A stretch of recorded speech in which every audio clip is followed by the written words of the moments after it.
میرے آقا کے علم کا کیا حال ہوگا کہ آپ کو حضرت آدم کبھی امام بنایا گیا ہے۔ اب اگلی بات توجہ کے ساتھ سماعت کیجیے گا، یہاں پر پیدا ہو گیا جھگڑا، تو گروہ ہو گئے، ایک طرف ایک ہی کھڑا تھا اور دوسری طرف اللہ کے مقربین کل مخلوق نوری مخلوق کھڑے تھے۔ اس کا نظریہ اور تھا، فرشتوں کا نظریہ اور تھا۔ فرشتوں نے سجدہ کیا، حضرت آدم کی بھی تعلیم کی، آپ کے علم کی بھی تعلیم کی، اللہ کے نبی کی بھی تعلیم کی، اور جھک گئے اور کہا کہ مولا ہم تجھ کو بھی مانیں گے اور جس جس کو حکم دے گا ہم اس کو بھی مانیں گے، ہم تیری بارگاہ میں جھکیں گے اور جہاں جہاں جھکائے گا ہم وہاں وہاں بھی جھکیں گے، ہم تجھ سے بھی محبت کریں گے اور جس جس سے حکم دے گا ہم اس سے بھی محبت کریں گے۔ لیکن ابلیس کہنے لگا مولا میں تجھے پوجوں گا، تیرے سجدے کروں گا، تیری محبت رکھوں گا، تیری عبادت کروں گا، لیکن اگر کسی اور کی محبت کی بات کرے گا میں محبت نہیں کر سکتا، کسی اور کی عزت کی بات کرے گا میں عزت نہیں کر سکا۔ ابا واستکبرا، انکار کر بیٹھا، ایک نبی کی تعظیم کرنے سے تکبر میں آ گیا تھا، کان من الکافرین، کافر ہو گیا، بولیے کافر ہو گیا، کیا ہو گیا؟ کافر ہو گیا۔ اب بتائیے دوستو، ابلیس جو لاکھوں سال اللہ کی عبادت کرے، زمین پہ سجدے کرے، آسمان پہ سجدے کرے، حضرت آدم کو نہ مانے، آپ کے علم کو نہ مانے، آپ کی تعظیم نہ کرے، وہ کافر ہو جائے، تو بولیے وہ کیسے امتی رہ سکتا ہے؟ وہ کیسے عالم کہلا سکتا ہے؟ وہ کیسے مفتی کہلا سکتا ہے؟ وہ کیسے شیخ الحدیث کہلا سکتا ہے؟ وہ کیسے فقیر کہلا سکتا ہے کہ جو حضرت آدم نہیں، میرے آقا امام الانبیاء نبی کریم علیہ السلام کے علم کا انکار کرتا ہے، آپ کی وجاہت کا انکار کرتا ہے، آپ کے مقام و مرتبہ کا انکار کرتا ہے، آپ کی وسعت علمی کا انکار کرتا ہے؟ تو اس آیت میں سبق ہے کہ یاد رکھو، اگر آدم علیہ السلام کے علم کا منکر اپنے سجدے رائیگاں کر بیٹھا، عبادتیں تباہ و برباد کر بیٹھا، تو اے قیامت تک آنے والے نبی کے غلاموں خبردار، کسی موڑ پر میرے پاک محمد کریم کے علم کا انکار مت کرنا، حضور کی عظمتوں کا انکار مت کرنا، مصطفیٰ کے مقام و مرتبے کا انکار مت کرنا۔ آدم کا گستاخ مسلمان نہیں رہتا تو محمد کا گستاخ کیسے مسلمان رہے گا؟ نعرہ کون سنائے گا؟ نعرہ سنیں گے تو آگے چلیں گے نا۔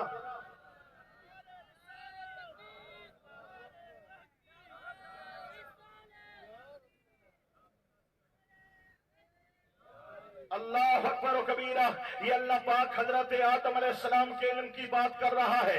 آئیے دوستان گرامی، میں تھوڑا سا موضوع آگے چلاتا ہوں، لیکن آپ جاگیں گے تو ہم آگے چلیں گے۔ ساؤنڈ والے بھائی تھوڑا سا ووکل دے دیں، اور آپ کا ساؤنڈ اچھا چل رہا ہے، ووکل تھوڑا سا زیادہ کر دیں۔ میرے آقا نبی کریم علیہ السلام کو بھی اللہ پاک نے علمی وسعت عطا فرمائی ہے، کیونکہ آپ حضرت آدم علیہ السلام کے بھی امام بن کے آئے ہیں، اور میرے آقا کریم کی علم کی شان یہ ہے کہ اللہ پاک قرآن مقدس کے اندر بار بار علم کی نسبت میرے مصطفیٰ کریم کے ساتھ کر رہا ہے۔ پہلے تو خود اللہ پاک حکم دیتا ہے، قُل رب زدنی علما، محبوب آپ ہم سے علم مانگا کریں، آپ دعا کیا کریں کہ مولا میرا علم اور بڑھا دے، میرا علم اور بڑھا دے، میرا علم اور بڑھا دے۔ تو آپ اندازہ کریں، جو حضرت آدم کو بغیر مانگے اتنا علم دیتا ہے، اس رب نے میرے آقا کو مانگے سے کتنا علم عطا کیا ہوگا۔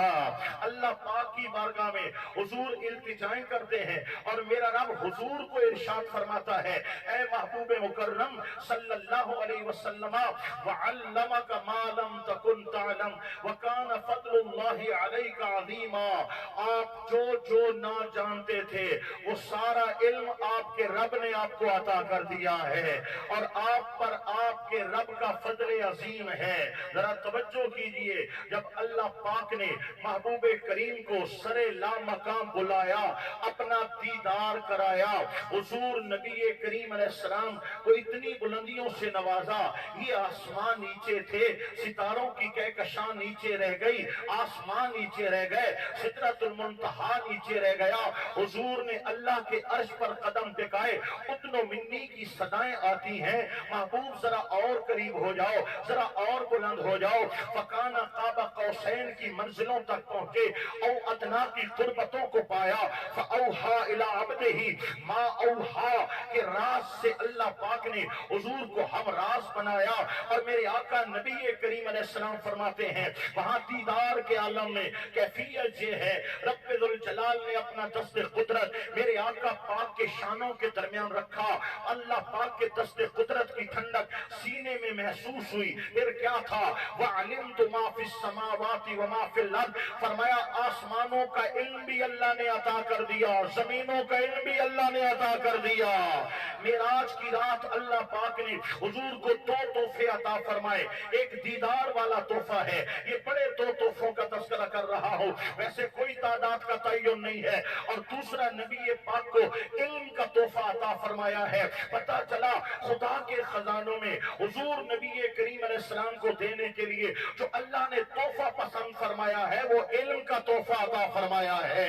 علم کتنا بڑا خزانہ ہے، علم کتنی بڑی دولت ہے، جس کی وجہ سے حضرت آدم کو مسجود ملائک بنا دیا جاتا ہے۔ علم کتنا بڑا تحفہ ہے، نام ہے کہ جو اللہ پاک معراج کی رات اپنے حبیب مکرم کو عطا فرماتے ہیں، اور پھر عالم کیا ہے، تاجدار کونین نبی کریم علیہ السلام کو اتنا علم سے بھر دیا، رسول کریم علیہ السلام امام بخاری علیہ رحمہ نقل فرماتے ہیں فجر کی نماز پڑھانے کے لیے مسجد نبوی شریف میں تشریف لاتے ہیں، اللہ کے رسول علیہ السلام نماز فجر پڑھاتے ہیں، صحابہ کرام نے فرمایا حضور نے نماز پڑھانے کے بعد ممبر سنبھالا اور ممبر پر کھڑے ہو کے آقا پاک نے خطبہ شروع کر دیا، ام بدء الخلق، کائنات کی اول تخلیق سے حضور نے حالات بیان کرنے شروع کر دیے، آقا پاک کا خطاب جاری رہا، ظہر کی نماز کا وقت ہو گیا، آقا پاک مصلی پہ جلوہ فکن ہوئے، نماز ظہر پڑھائی، میرے آقا پھر اپنے ممبر پہ جلوہ گر ہوئے،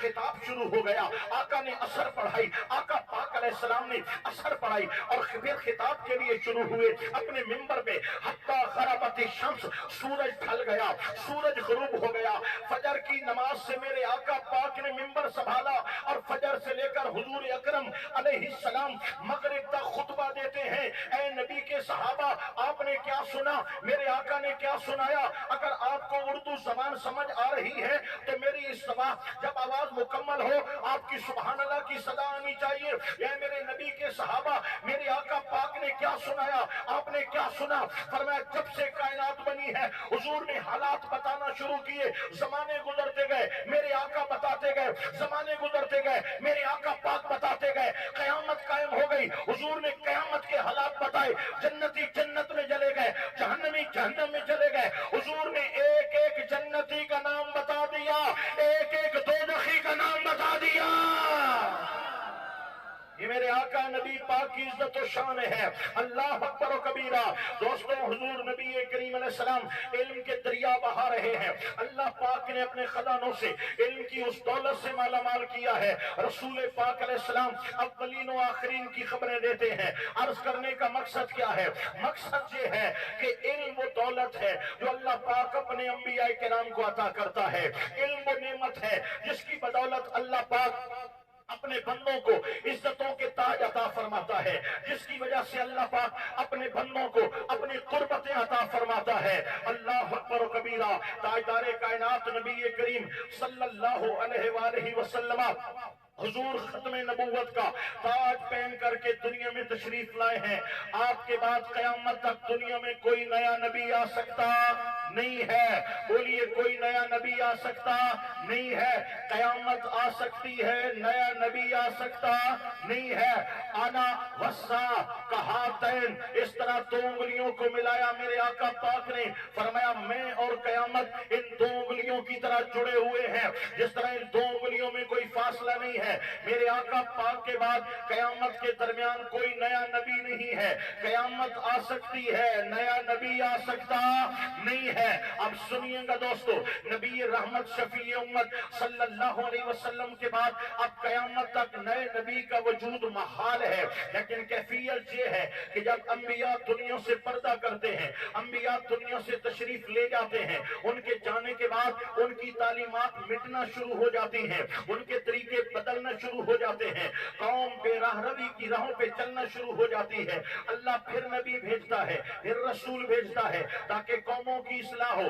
ذہنوں میں سوال پیدا ہوا, جب حضور کے بعد قیامت تک کوئی نبی آنے والا نہیں ہے, جب قوم بگڑنے لگے گی, قوم کو کون سنبھالے گا؟ جب قوم کا شعور ختم ہونے لگا گا, قوم کو شعور کون دے گا؟ جب قوم میں علم کا فقدان ہونے لگے گا تو قوم کو علم کا شعور کون دے گا؟ قوم کو کون سنبھالے گا؟ امت مسلمہ کو ہدایت کے راستے پہ گامزن کون کرے گا؟ تو یاد رکھنا میرے بھائیو, اللہ نے حضور کی ختم نبوت کا اہتمام کیا ہے. امت مصطفیٰ کے علماء کو اللہ پاک نے انبیاء کا وارث بنا دیا ہے. امت مصطفیٰ کے علماء, اولیاء کاملین, علماء ربانی جین, یہ انبیاء کے وارث ہیں. جو ان کا کام تھا, اللہ پاک نے نبی کریم کے وساطت سے, آپ کے فیض سے وہ کام حضور کی امت کے علماء اور اولیاء کے سپرد کر دیا ہے. یہ علماء ہیں جو علم نبی ہے, اس وراثت سے اللہ پاک علماء کو حصہ عطا فرماتا ہے. یہ قوم کی ہدایت کا سامان کرتے ہیں. اب سنیے گا, بغور توجہ کے ساتھ سنیے گا, میرے آقا پاک علیہ السلام نے وہ علم کی دولت جو خدا کے خزانوں سے ملی ہے, صحابہ کرام اور اہل بیت کو عطا فرمائی ہے. اہل بیت و صحابہ کرام نے اس کو سنبھالا ہے اور آگے امت کو عطا فرمایا ہے. آپ جانتے ہیں 1400 سال گزر چکے ہیں, نہ دین مٹنے والا ہے, نہ دین بدلنے والا ہے. جیسا قرآن میرے آقا نے عطا کیا, آج ویسا ہی قرآن موجود ہے. جیسی حدیث میرے حضور نے زبان سے نکالی, آج ویسی ہی حدیث مبارکہ موجود ہے. کوئی جیسے حلال و حرام کا بیان ہوا, آج ویسا ہی حلال و حرام کا بیان ہے. وجہ کیا ہے؟ 1400 سال میں نہ کوئی دین کو بدل سکا, نہ کوئی اسلام کو بدل سکا, نہ کوئی آئین کو بدل سکا, نہ قرآن و حدیث کے اصولوں کو بدل سکا.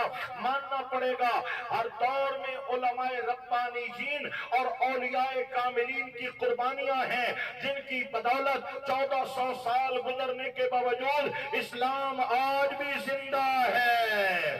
اسلام آج بھی زندہ ہے. دوستو, ان اولیاء کا احسان کون اتار سکتا ہے؟ ملت کے علماء کا احسان کون اتار سکتا ہے؟ جن کے دم قدم کی وجہ سے, جن کی محبتوں کی وجہ سے, جن کے فیض کی وجہ سے اللہ پاک نے اس امت کو یہ بہار عطا فرمائی ہے کہ آج تک ہمارے اندر ایمان کی دولت موجود ہے.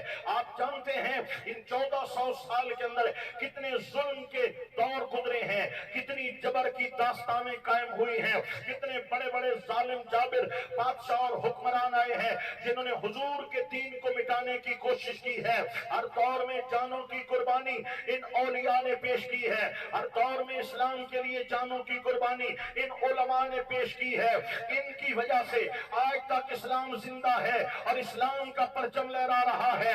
اگر کسی موڑ پہ علماء حق کا اپنا سر جھکا دیں گے, اگر کسی موڑ پہ علماء حق کا اپنی ہمت ہار بیٹھے, اگر کسی مقام پر علماء حق کا نے اپنا منشور بدل دیا ہوتا تو آج یہ کلمہ ہمارے گھروں میں موجود نہ ہوتا. آج ہمارے گھروں میں قرآن کی تلاوت کی آوازیں نہ آ رہی ہوتی. آج ہمارے سینوں میں نام محمد مصطفیٰ نہ جگمگا رہا ہوتا. مسلمانوں, اے سندھ کی دھرتی پہ رہنے والے میرے آقا نبی پاک کے غلاموں, یہ بات ماننا پڑے گی. آج اگر ہمارے گھروں میں کلمہ ہے, اسلام ہے, ایمان ہے, قرآن کا نور ہے, خدا کی قسم ان اللہ والے اولیاء کا صدقہ ہے جن کی آج ہم قدموں میں عرس منانے آئے ہیں. یار کوئی نعرہ بھی سنا ہوا نا, بغیر نعرہ دے تقریر کہاں ہوتی ہے؟ کوئی نعرہ گج وج کے تکڑا نعرہ سناؤ. نعرے تکبیر, بلند آواز سے ہاتھ اونچے کر کے نعرے تکبیر, نعرے رسالت, نعرے رسالت, فیضان عالیہ, فیضان الہی بخش. دوستو, میں